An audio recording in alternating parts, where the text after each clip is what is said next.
মহিপুরের রাজনীতির মাঠে দেখা দিল এক অপ্রত্যাশিত দৃশ্য।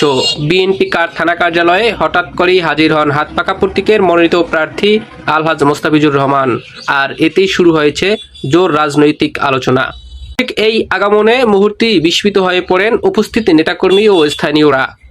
কে কেন এলেন, কি বার্তা দিলেন, তা নিয়ে এখন মহিপুর জুড়ে কানাঘুষা। স্থানীয়দের অনেকে বলছেন, আলহাজ মোস্তাফিজুর রহমান এক সময় বিএনপির রাজনীতির সঙ্গে যুক্ত ছিলেন।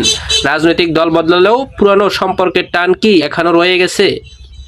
এমন প্রশ্নই ঘুরছে চায়ের টেবিল থেকে ফেসবুক টাইমলাইন পর্যন্ত।